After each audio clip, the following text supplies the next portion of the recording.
Estamos de volta com Viver Ciência. O tema de hoje do nosso programa é robótica educacional e automação.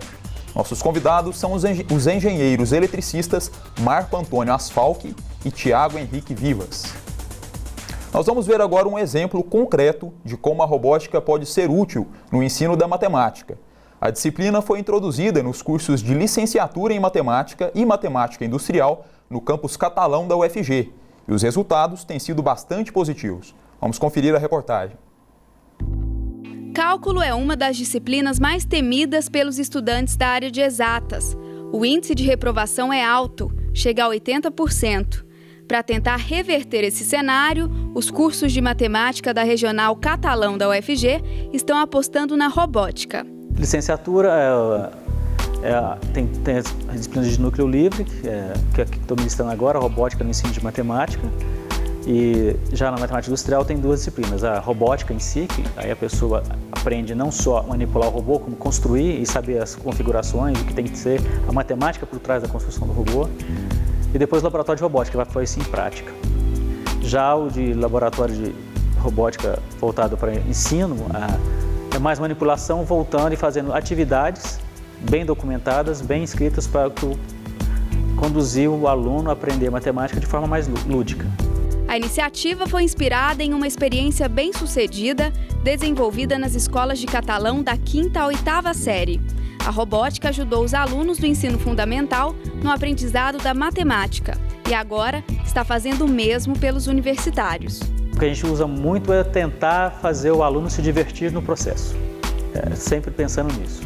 Tanto é que o índice de aprovação da disciplina que a gente dá aqui, que envolve robótica, é muito baixíssimo, notas são altíssimas. Vocês estão pegando leve. Não, porque o aluno trabalha mais com o professor, não tem como, né? Os professores ajudam os alunos a resolver problemas lógicos com o auxílio da robótica.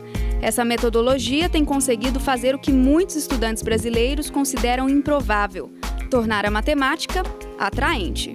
Muitas pessoas evitam matemática pela forma sisuda, eu imagino, que ela é dada, ministrada.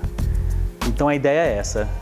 Já tem muitas atividades da Sociedade Brasileira de Matemática nesse sentido, das Olimpíadas de Matemática e por aí afora, para trazer talentos para a matemática.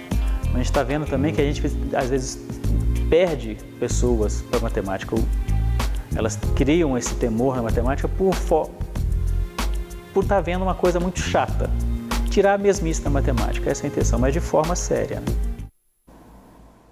Professor Marco Antônio, a robótica ela pode ser útil, né, tanto no ensino fundamental quanto na graduação. De que forma ela desenvolve as competências, né, dos alunos nessas diferentes fases de ensino? Bom, no ensino fundamental, ela tem de desenvolver as capacidades, como o próprio professor em Catalão indicou, as capacidades básicas em matemática. E também a capacidade lógica de planejamento, programação e comunicação dos alunos. Ou seja, se você quiser fazer um robô gerar uma certa ação, fazer um movimento, capturar uma bola, você deve primeiro pensar como que o robô deve fazer isso, né? Que ações que deve fazer, que informações que deve captar do ambiente. Isso, vamos dizer assim, desenvolve a capacidade lógica, né? A capacidade de planejamento, de pensar, né? Porque ele tem que pensar pelo robô antes de fazer o robô e depois transferir isso para o robô. Então, acho que essa interação e também essa atividade de construir algo que ele mesmo criou faz com que o aluno do ensino fundamental incorpore esse conhecimento de uma forma rápida, né? Assim, sem nem ver, né, que está aprendendo. Já no ensino superior, né, no ensino universitário, técnico, o aluno está mais ciente do que ele está aprendendo. Né? Ele sabe, já passou por essa fase de usar a matemática como ferramenta, e ele quer saber mais das aplicações, né? São aplicações industriais, aplicações no caso de robótica, de interação com humanos, são coisas mais sofisticadas, então ele está mais ciente do que está aprendendo. Então, nesse caso, é mais interessante dar um desafio para a pessoa, para o grupo, né? Eles trabalham em grupo, geralmente, e orientar o aprendizado do aluno do que simplesmente ensinar. Então, acho que é um pouco mais, talvez um tipo de orientação do que de ensino. Né? E eles são mais capazes, têm mais conhecimento. Né? Então, o Tiago ele é presidente do Pequi Mecânico, né, Tiago? Que é um núcleo de robótica da UFG. Isso. E vocês desenvolvem também um trabalho em uma escola pública, né? Sim, sim. Com a robótica, né? Ensinando para os alunos. Conta um pouquinho para a gente sobre esse grupo, né, esse núcleo robótico e sobre esse trabalho que vocês desenvolvem. Então, o Núcleo de Robótica PEC Mecânico nasceu no ano de 2010 com um grupo de estudantes do curso de Engenharia Elétrica da UFG. Esse pessoal, eles foram orientados pelo professor Asfalk e participaram em Uberlândia do Torneio Universitário de Robótica, o TUR. E desde então, desde que eles voltaram, o grupo começou a crescer, tomar forma. Hoje nós somos cerca de 35 membros, estudantes dos cursos de Engenharia Elétrica, Mecânica, de Computação, Engenharia Ambiental, Psicologia, a gente tem um apoio do pessoal também, do curso de Relações Públicas.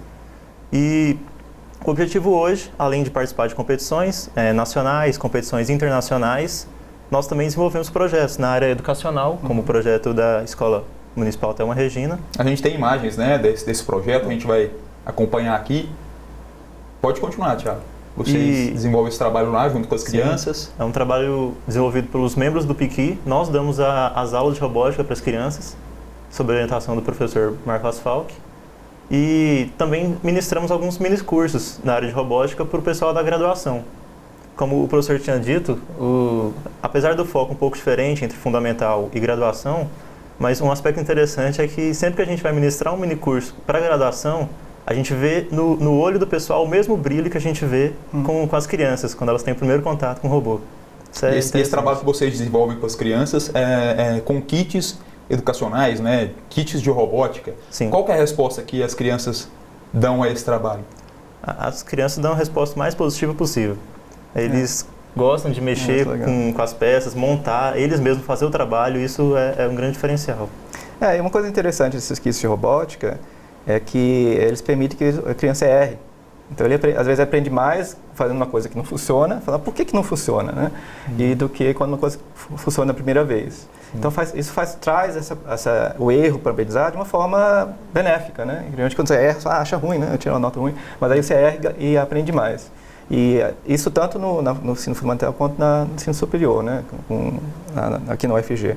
Agora, quando essas crianças chegarem a UFG, né? Aí eu vou ter que mudar a forma de robótica, né? Vou ter que usar desafios mais avançados, mais complexos e provavelmente não usar os mesmos equipamentos mais sofisticados que os próprios alunos vão ter que montar. Então, com isso, a própria robótica está avançando, o ensino de robótica está avançando, né? Quanto mais fundamental for a inserção da robótica, mais complexo, né? Mais avançado vai ser no ensino superior. Bom, o Viver Ciência faz agora um breve intervalo. No próximo bloco você vai conhecer o Laboratório de Controle Operacional da UFG. Até já!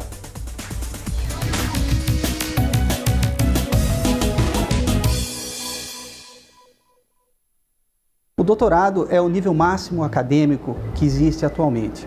E ele pode ser obtido em todo o mundo, principalmente pela defesa de uma tese de doutorado. Em algumas áreas, essa tese é uma monografia, um trabalho monográfico que mostra toda a atividade de pesquisa durante um período que normalmente varia entre 4 e 5 anos, ou ele é, na realidade, um conjunto de artigos científicos que foram desenvolvidos por aquele pesquisador e por aquela equipe de pesquisa. E a principal característica do doutorado é que, a partir dele, é que o pesquisador é considerado independente e passa a ter autonomia para desenvolver os seus próprios projetos de pesquisa.